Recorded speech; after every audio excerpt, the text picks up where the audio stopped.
পিতা মরে গেলেই তো আমি উত্তরাধিকারী। কিন্তু শাস্ত্রকার কি বলেছে জানেন? যার একটা হাত নাই, যার একটা আঙ্গুল নাই, যার একটা চোখ নাই, সে কখনো রাজত্বের মালিক হতে পারে না। অঙ্গহানি ব্যক্তিকে দিয়ে রাজত্ব চলবে না, অঙ্গহানি ব্যক্তিকে দিয়ে গোবিন্দ সেবা করানো চলবে না। যদি অঙ্গহানি কোনো ব্যক্তি গোবিন্দ সেবা দেয়, তার সেবা গোবিন্দ সেবায় লাগবে না। এই যে আমরা গোবিন্দ সেবাটা প্রস্তুত করি, প্রস্তুত করার সময় অনেক সময় দেখা যায় হাত কেটে যায়। হাত কেটে যাওয়ার সঙ্গে সঙ্গে আপনাকে ওই সেবার কার্য বন্ধ করে দিতে হবে।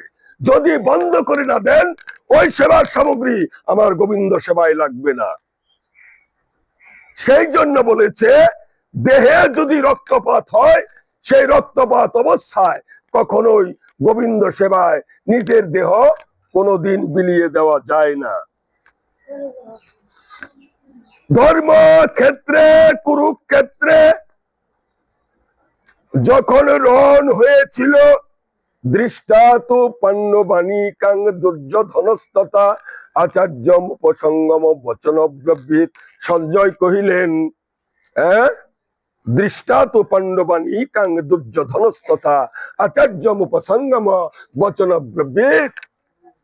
আমি তোমাকে সমস্ত কুরুক্ষেত্র যুদ্ধের রূপ দর্শন করাবো, কিন্তু একটা শর্তে, তুমি কোনো কথা বলতে পারবে না, কোনো উগ্রতা প্রকাশ করতে পারবে না।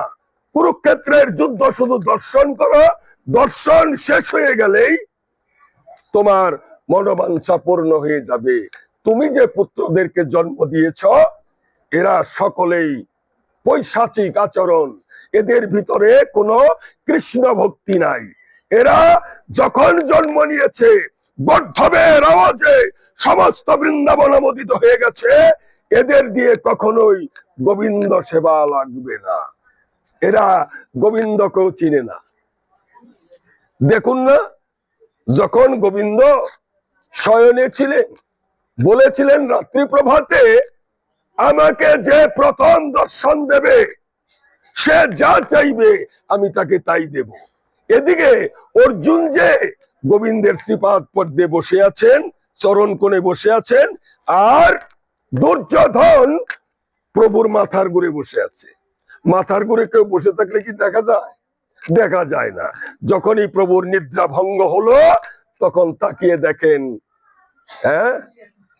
পার্থ, পার্থ তুমি কি জন্য এসেছ?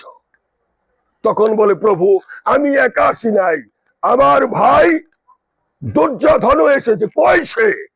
আপনার শিয়রে বসা।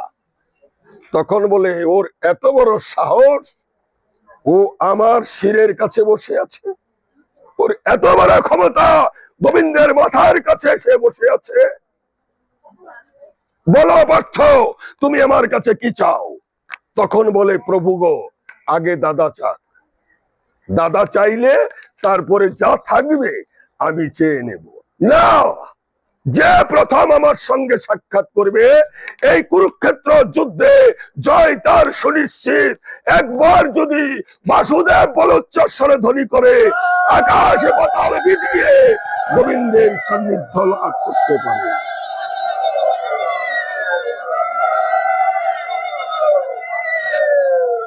তখন তিনি সান্ত্বনা বাক্য প্রদান করলেন, সান্ত্বনা দিলেন, বললেন, তুমি আমার কাছে কি চাও?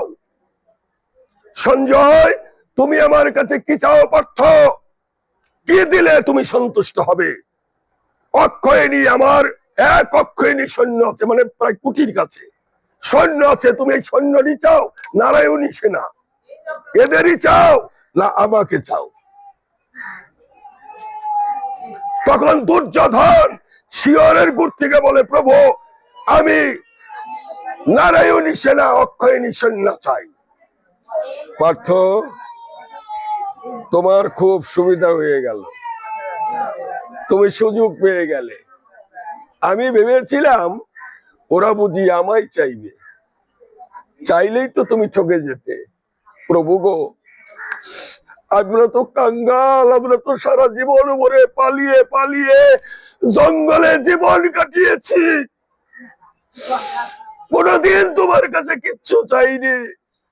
তুমি যে আজ কৃপা করে আমার মনোবাসনা পূর্ণ করতে বসেছো। আমরা পাণ্ডব বংশে যারা জন্ম নিয়েছি সবাই ধন্য হয়ে গেছি। আমাদের আর কিছুর প্রয়োজন নাই, আর ধনের কাঙ্গালের প্রয়োজন নাই, বিষয়ের প্রয়োজন নাই।